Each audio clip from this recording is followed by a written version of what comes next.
Welcome to Releasing Trauma, a Survivor's Podcast.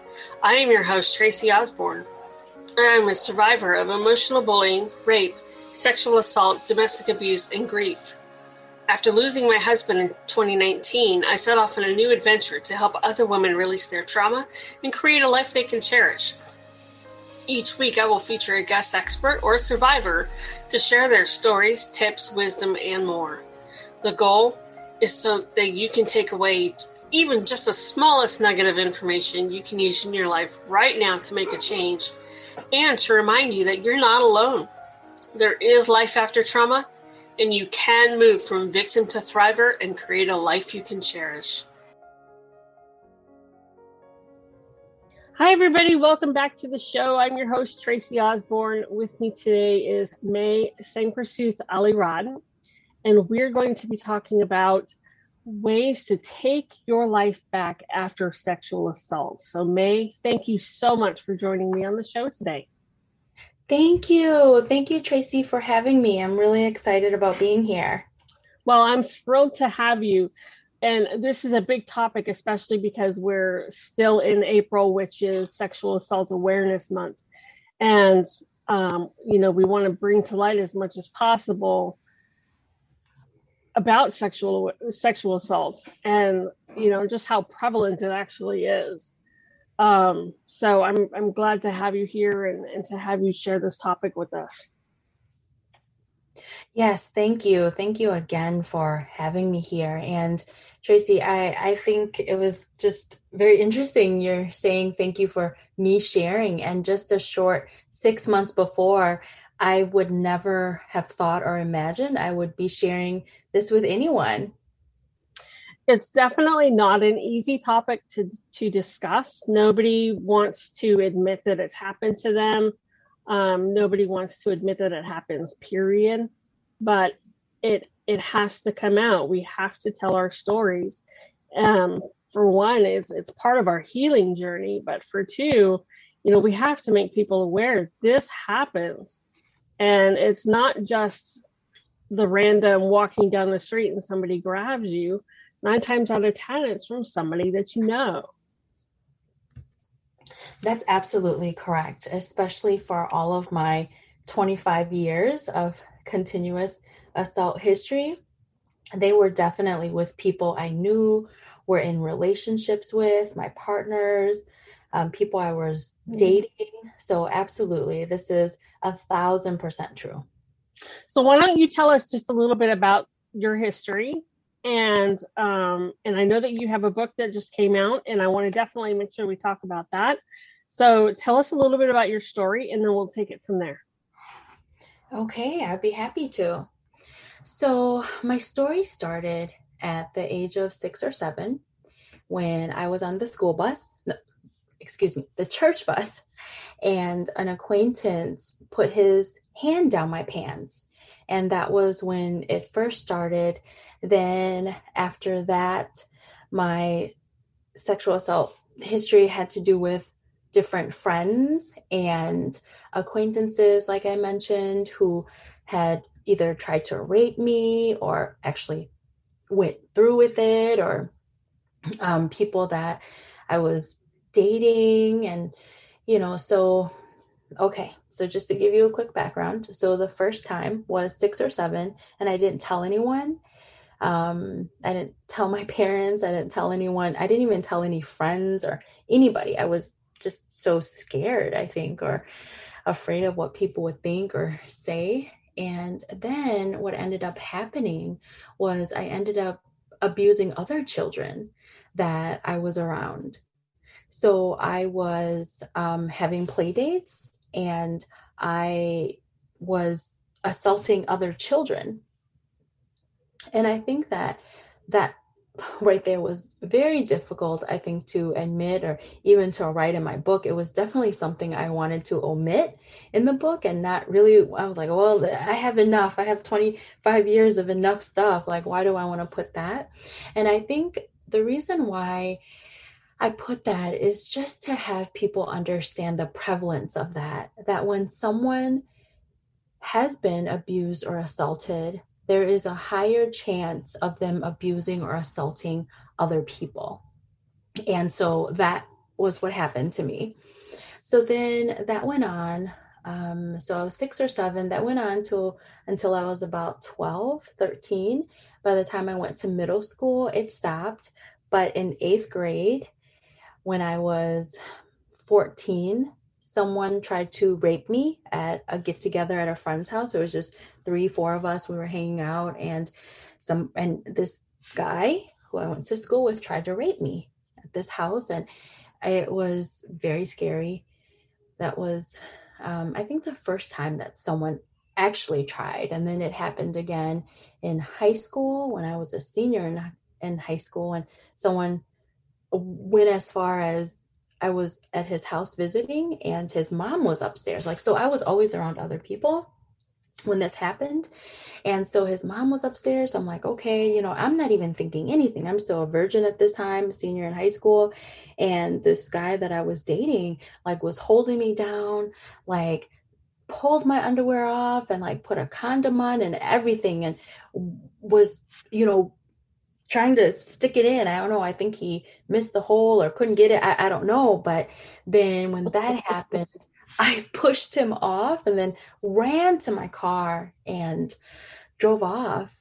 And even when I talked to him about it again, like when I brought it up in conversation and I said, hey, that wasn't right what you did to me. I didn't know, I didn't have a name for it because I didn't know the words, but I said, that wasn't right. That was wrong. I didn't know why it was wrong. I didn't know it was sexual assault. I didn't know he was trying to rape me. Like, I didn't even call it that because I didn't even know. And I think my book titled Was I Assaulted is so perfect because through the 25 years, like, I didn't even give it a name. I didn't even know that it was assault, it was rape that was happening to me. Because like you, Tracy, who I mentioned before earlier, that we often equate rape to someone that's a stranger, a robber, or something like that. It happens behind a garbage can. Someone pulls you around the corner, at a party, you don't know, like something. But so for me, they didn't rape me. I wasn't high. I wasn't on drugs. I, wasn't at a party. I wasn't, it didn't happen behind a trash can. So that image of how rape, the stereotypical image of what rape should look like, really was ingrained in my mind. And so to me, I was like, well, that didn't happen to me. So it wasn't rape. It wasn't sexual assault because I didn't get punched. I didn't get abused. I don't have a black eye. No one tried to injure me. My arm and my legs aren't broken. So to me, it was like, I didn't get raped. There's something else, but it wasn't rape. Through the media and entertainment standards. Exactly. Right? Yeah. And so when I talked to him about it, when I confronted him about it on the phone, he said that you belong to me. And I think that was the first time I realized that I was an object. I think that was the first time that someone had verbally or vocalized to me that I was an object, that I'm not a human being. I'm just an object that belongs to this person. And so that happened. That was a very confusing time in life. And then after that, it wasn't, so that was 17, 18. It wasn't until maybe, I think about 23, 24, when I was raped again by someone I was dating, when I clearly told him I didn't want to have sex, and that happened. And then it happened, let's see here, again, when I was, I want to say 27, 28. Now him and I, we were boyfriend and girlfriend, and I told him I didn't want to have sex. It's like, no. And during this whole time, like, I'm very I have a very close relationship with Christ. And so one of the reasons why I didn't want to have sex was because I wanted to practice celibacy and I wanted to honor my body, right? And so that was my reason for saying I don't want to have sex. Like, no, we're just dating, you're my boyfriend, but we're not having sex. So all of the relationships that I went into, they went into it with full understanding that I'm not having sex with them. So it wasn't even like, oh, well, was that a conversation had or hadn't had happened? I mean, and it shouldn't matter anyways, whether the conversation happened or not. But I'm just letting you and the audience know that these were real life conversations because I had been raped before. So I made sure I had conversations with people I was dating to, in case it was unclear. Okay. Right. I think that was my first attempt at setting boundaries.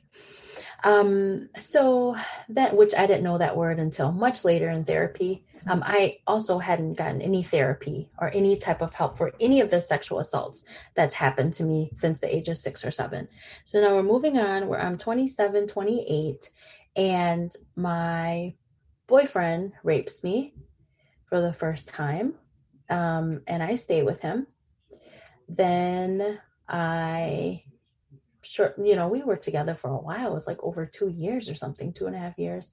I stayed with him. That's another question. Like, why did you stay? Great question. I ask myself that all the time. I actually do have an answer for it now, but maybe we'll get to that a little bit later.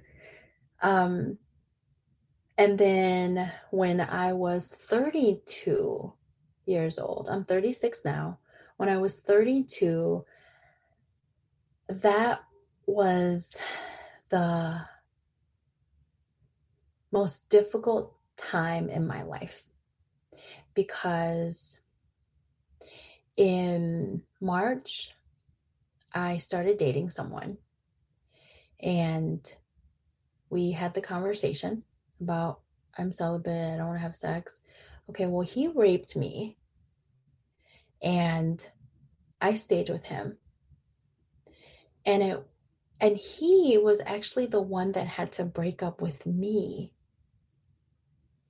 because funny thing, on April 1st, 4 years ago, I told him I was pregnant and it was a joke, but he was like, oh, no, well, that's something you don't joke about. It's over. So this guy that raped me had to call it quits to me because I was just, I don't even know what place. I was in a very dark, bad place. I mean, geez, self-worth, self-esteem would be at like negative 50 probably. And so so this person who obviously raped me had to break up with me for me to leave him. Then shortly after that, a friend from high school came in from out of town and he raped me in my own house. Then Tracy, my vagina has no more value. At that point, I didn't care about anything anymore. I said, my vagina means zero. My vagina is nothing. I am nothing. I am nothing at that point in my life. So then I went on and had 2 other sexual encounters through coercion. But at that point, it didn't matter anymore. I didn't even care. I didn't care. It didn't matter. And it wasn't until I got into another relationship-esque kind of, and that one wasn't healthy sex either because I was coerced into, having sex with him, but he kept me from having sex with other men, which at that time was good for me because I had no worth in my vagina anyway. So I was like, yeah, okay, I'm with him. I'm only having sex with him now. So, okay, so 2017, yeah, that was, and then when him and I I guess in a sense made it official, I was able to get off the waiting list from the YWCA. So it was 6 months that I was on a waiting list. And while nobody was able to see me, that was when my vagina meant nothing at that point.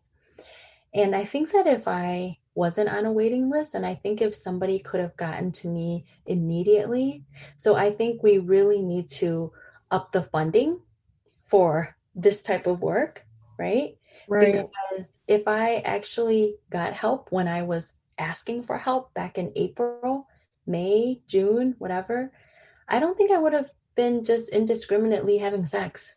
I think my therapist and I would have worked on some stuff. And so I didn't get to see anyone until November of that year. And so that's when we started working on 25 years of my sexual trauma. Wow. Yeah. And I made it. I literally survived that. Yeah, you did, because you're here talking to us today. Yes. Wow, goodness. Um, you touched on why don't they leave, or why don't we leave? And that's a big question for domestic abuse. People don't think of it in terms of sexual assault because they tend to think of that as being a one-off thing and not happening in a relationship. But I was raped by my boyfriend. We lived together. Mm-hmm. And even though we lived together and, we had consensual sex often, that particular night, what he was wanting to do, I was not willing to do. Mm-hmm. And he did it anyway. I said no, I screamed, I cried, and he still did what he did. And I stayed with him for probably another 6 or 7 months after that. Yeah. Because I blocked it out. To me, I didn't put the word rape on it. It was just, he called it his animalistic urges taking over. And I just went with that. I was like, okay, it was just a one night thing, whatever, and it wasn't for probably another 2 or 3 years that I finally realized, you know what? No, that was rape. Yeah. And so that's, sometimes why we stay, because we don't put that term to it if we're in a relationship with somebody. You definitely hit it on the nose. I think it's we're not able to label it because we're like thinking, well, that couldn't have been what just happened. I think it's a sense of denial also. And Tracy, just so you know, I'm a therapist too. So my background is social work. I have a master's in social work. So you're talking to someone that does this for a living for other people. And I couldn't apply what I gave to other people to myself. Now that's super common. That's super, super common. Yeah. And nothing to be ashamed of. Yeah. But the point that I want to really stress on that is people might think, well, you're a therapist, you should be able to help yourself. But I want to tell you, I have been assaulted 25 years. I lived with it for 30 years until I finally got to my place of self-actualization healing on last September of 2020, September 13th, 2020, the day that changed my life for real. And just because I teach it, just because I use it on others, it doesn't mean I can transfer that skill to myself. So I think it really begs we need to be very empathetic to people. I think we ask questions like, what were you wearing? Why don't you apply those skills to yourself? What were you doing there? That's very victim blaming and victim shaming. And we need to stop that as a community. We need to stop that as a nation. We need to ask the person who assaulted or abused this other individual, why did you do this? Were you drunk? Absolutely. Were you high? Were you intoxicated? What do you have a mental illness? What part of no didn't you understand? Yeah, right. What part of that did you not understand? And this morning I've, because of the Sexual Assault Awareness and Prevention Month, The president actually did a proclamation at the end of March stating that this month will be sexual assault awareness and prevention. And I just thought that was amazing because it really needs to be preventive. And so I am working with different community organizations in the Chicagoland area right now, and we're hoping to bring this word of prevention to the high school students. So that's great. I mean, That is great. I think one of the things is that not only do people who are assaulted not know that they were assaulted, maybe people who assaulted the people, they didn't know it either. And I know it sounds weird. It sounds weird, like, wait, what? What do you mean they may not know it? Because I totally get it. Yeah, they may not even know that they raped because, wait, we're in a relationship. How could I rape you? Or Exactly. I hit you. How did I rape you? And I think we need to change the narrative of what rape looks like. Rape is not just the thug around the corner that pulled me behind a trash can. That's not the only narrative of rape, right? And so we as a society have to do a better job of that because we are in a rape culture, obviously. So we need to really shed light on that rape doesn't only look a certain way. Rape does not only have one narrative. Rape can have a plethora of narratives. So what I hope to do with the high school students is not only empower the people who have been assaulted that, hey, this is what happened to you, but to empower people who are thinking about assaulting someone and say, hey, don't do this. Because if you do this, when someone says, no, you're raping them. Okay. I just want to put the words out there. I want to give them the language. Because they're young, high school, 14 to 19, something right there. I'm like, they're still impressionable. If you rape someone already, don't do it again. And if you haven't, don't do it. Right. Yeah. And so I think this is really the message that we need to get out. And so I'm just honored to be a part of these panels, co-hosting them for, this month.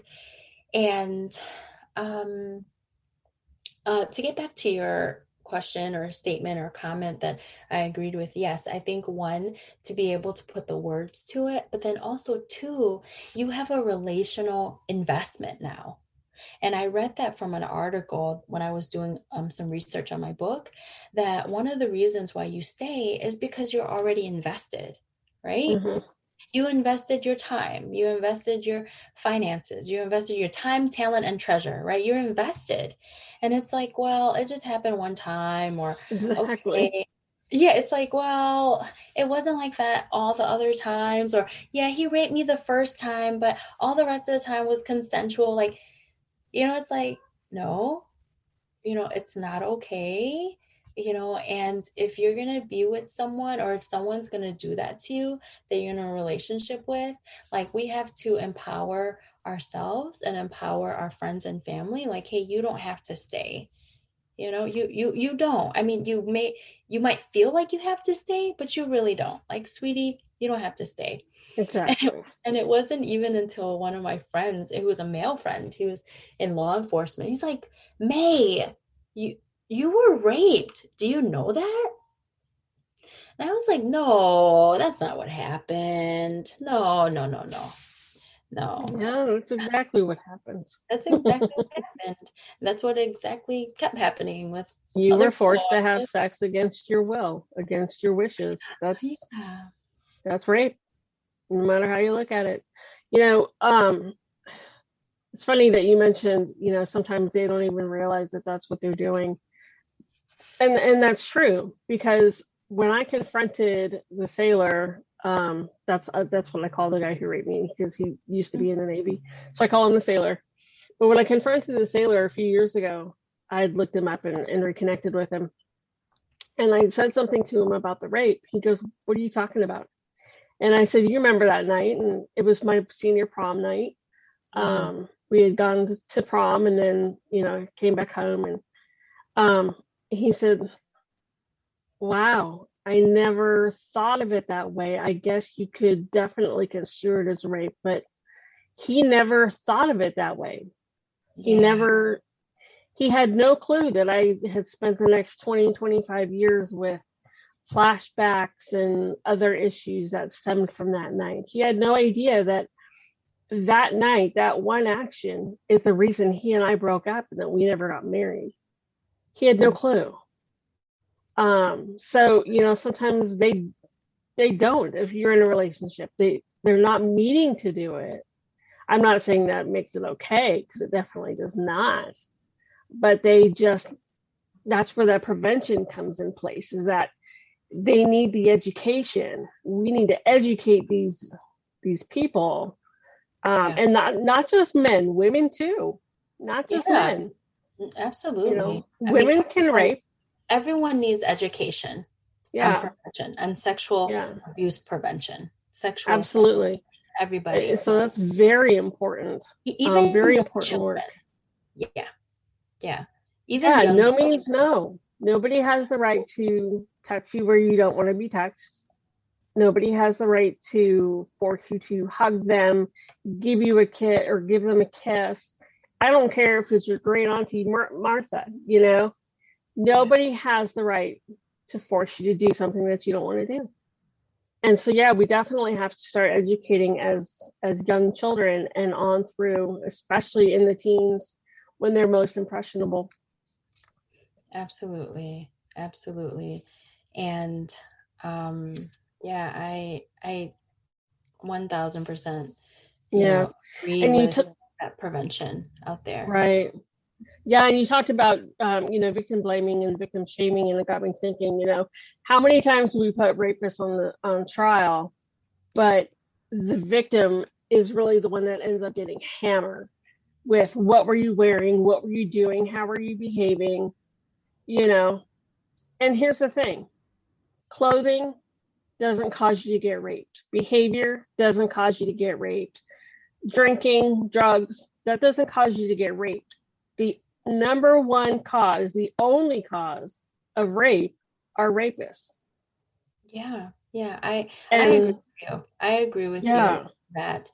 And that's part of that, what we were talking about, that victim blaming and victim shaming, right?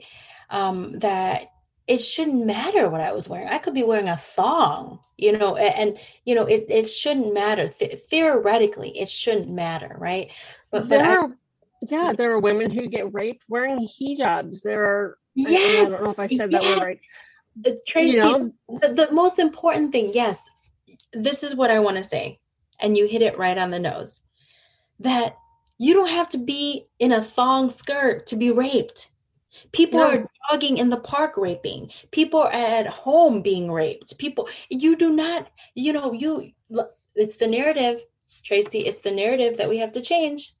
that's exactly it. And the It's only the way to do prostitute it is narrative by that we have to change. Yeah. the only way to do it is by taking your power back and using your voice Yes. and telling your story. And we're almost out of time. So I want you to tell us about your book, because your book is very important. And I want to make sure that readers know to download it today, because you can get it today.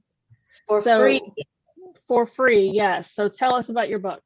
Yes, perfect. Yes. So the book is titled, Was I Assaulted? My Guide to Healing as a Survivor.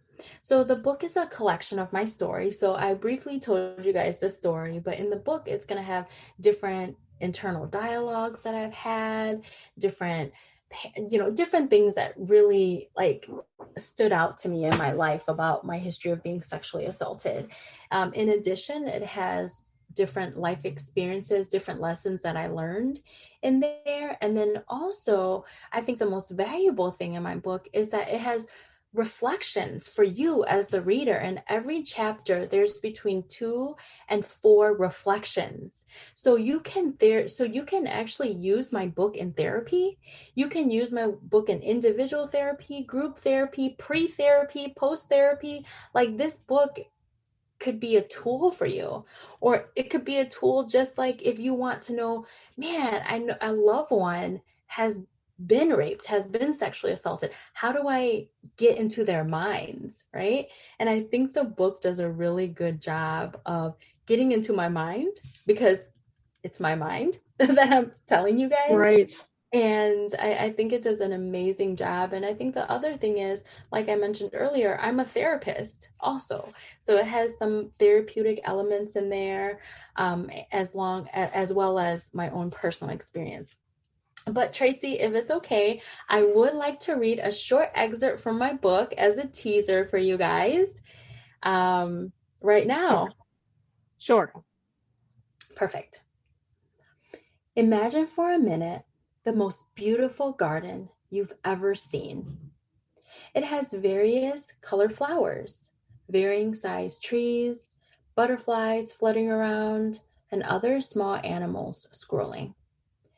It is the garden of a successful life, filled with advanced degrees. A car, a home, a great salary, and comfortably living. The garden is cultivated regularly and tended to with care. If weeds are growing, they are trimmed. If something is out of place, it is moved back. If something is missing, it gets replaced. What is the garden? It is the image or portrayal of my perfect life. When people ask, "How are you?" the garden automatically responds, "Fabulous, never better." However, with all the beauty of the falsely perfect garden above, there is something ugly directly underneath: a graveyard. It consists of dead, dying, and decaying bones. These are the memories that I have tried to erase from existence. Memories that have no place in a beautiful garden like this. But these memories will not go away. There is nowhere to store them, nowhere to put them, except underground. That way, at least no one can see them, which, after all, has become the most important thing to me. Never allow these bones to be exposed to another person, because the risk of uncovering them would mean admitting that the memories are real. If they are buried and not exposed, then they are not real. It never happened. None of it ever happened. Wow. And there you All have right. it, friends. Now, how do we get a copy? How do you get a copy? So you can find it on Amazon. If you Google the title, "Was I Assaulted? My Guide to Healing as a Survivor." Also, Tracy, we can include it. I don't know. Well, I'm going to put it on the website. So On if the you're website? watching this, Yes. if you're watching this on the website, just scroll down below her bio and a copy of the book will be there. You just click it and go get it. I've already downloaded my copy. I can't wait to dig in and read it. So if you're not listening to this, if you're listening to this on one of our partner stations, go to releasingtraumapodcast.com, go to this week's show, and her stuff will be right there. Yes, download it today. Thank you so much, Tracy. For sure. Well, May, thank you so much for coming on and talking with me today, telling us about your story, and just having that open conversation about how important it is to have these open conversations about sexual assault. So I appreciate you coming on and taking the time to do that. Thank you, Tracy, for that. And if I could just leave a couple, I guess, points for our guests, for our viewers. Sure. Just a couple things. The first thing is, if you haven't gotten to the point of telling someone or being able to voice your opinion yet, the first thing I want you to do is try to forgive yourself. Try to forgive yourself. I think oftentimes we want to blame ourselves for what happened, or blame ourselves, why didn't we do it more? Why didn't we do something?